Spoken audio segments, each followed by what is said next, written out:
আপনারা তো দেখতেই পাচ্ছেন যে একটা ভিডিও আমাদের সামনে আসলো, যেটা রতনলাল নাথ আমাদের বিদ্যুৎ মন্ত্রী, ওনার যে একটা বক্তব্য শুনতে পেলাম আমরা একটা জনসভায়। উনি সম্বোধন করতে গিয়ে বললেন যে আপনারা কি জানেন এরকম যে ছেলের থেকে মেয়ে হয়, মেয়ের থেকে ছেলে হয়, এই যে ব্যাপারটা, এটা আমি বলবো যে উনি হয়তো মন্ত্রিত্ব পেয়ে এই ব্যাপারটা মানে মিনিস্ট্রির সাথে কোনো কিছু যোগাযোগ আছে কি নেই আমার মাথায় ঢুকলো না ব্যাপারটা। কারণ কি, ত্রিপুরা রাজ্যেই তৈরি হয়েছে ট্রান্সজেন্ডার ওয়েলফেয়ার বোর্ড।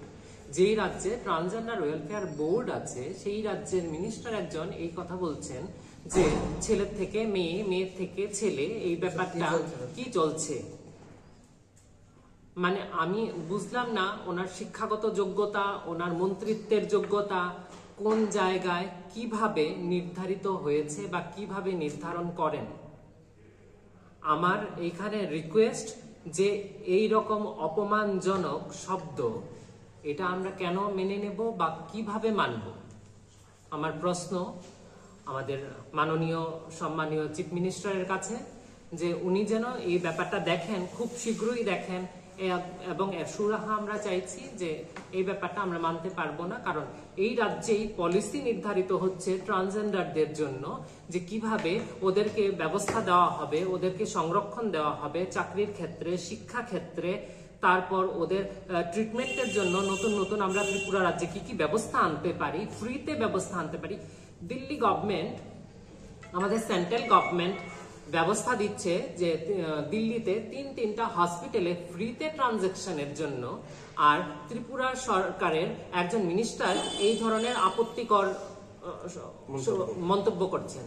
মানে আমি তো ব্যাপারটা বুঝতেই পারলাম না যে কি চলছে। উনি বলছেন কি চলছে, আমিও বললাম কি চলছে, ওনারটা কি চলছে।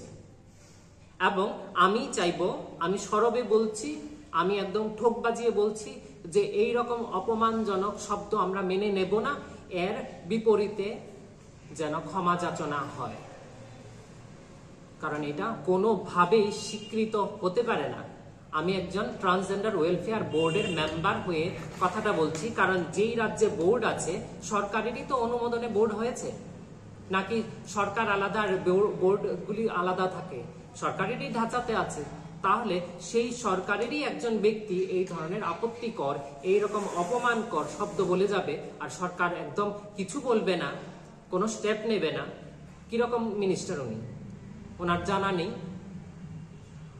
আগে, এখন উনি বিদ্যুৎ মন্ত্রী, আগে তো উনি শিক্ষামন্ত্রী ছিলেন।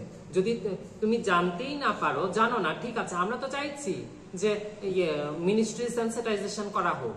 আমি এটাও প্রস্তাব রেখেছি, মিনিস্ট্রি সেন্সিটাইজেশন। কারণ সবচেয়ে হাইয়েস্ট পজিশনে কারা আছেন?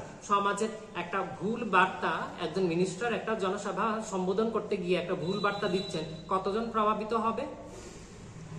বেশি না হোক 50 জন প্রভাবিত হলো। এই 50 জনের কারণে সমাজের আরো 50,000 লোক প্রভাবিত হবে না, তার কি ভরসা আছে?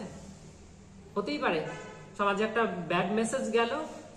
এমনিতেই তো এই কমিউনিটির ওপর এত অত্যাচার, লাঞ্ছনা, গঞ্জনা হয়েই চলেছে, এত রকমের ওরা ট্রোলিংবাজির শিকার হয়, কত সুইসাইড অ্যাটেম্প হয়, তারপর আবার এই ধরনের শব্দ বলে একটা ব্যাড মেসেজ দিয়ে সমাজটাকে কি মানে আরো খারাপের দিকে নেবে? তাদের জন্য কি পরিস্থিতি কমানোর বদলে, আমি বলি কি, পরিস্থিতি তুমি কমাতে পারো না, বাড়াও না, অন্তত বাড়ানোর অধিকার তোমার নেই। আর কে ছেলে হবে কে মেয়ে হবে ওনার তাতে কি যায় আসে? উনি দেবেন টাকা। গভর্নমেন্ট বলছে যে ফ্রিতে ট্রানজাকশন দেওয়ার ব্যবস্থা হচ্ছে, আর উনি এই ধরনের মন্তব্য করছেন, মানে কি ওনার পকেট থেকে যাচ্ছে টাকাটা? আমি তো বুঝতে পারলাম না। আমি এর খুব তাড়াতাড়ি আমি ভীষণ নিন্দা প্রকাশ করছি, প্রতিবাদ জানাচ্ছি সোচ্চার ভাবে যে আমি এর খুব তাড়াতাড়ি বিহিত চাই। এইটাই হলো আজকের এই প্রেস মিটের আমার মূল বক্তব্য, যে খুব যেন শীঘ্রই তার বিহিত করা হয়। সেই বিষয় নিয়ে কি আপনারা এখানে সবাই তো আইছে না? এখানে যারা আছে তারই নেই, আর আপনারা যারা পারেছেন বাড়িতে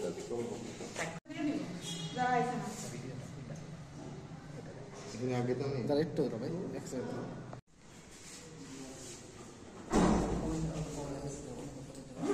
একটু এদিকে দেখেন।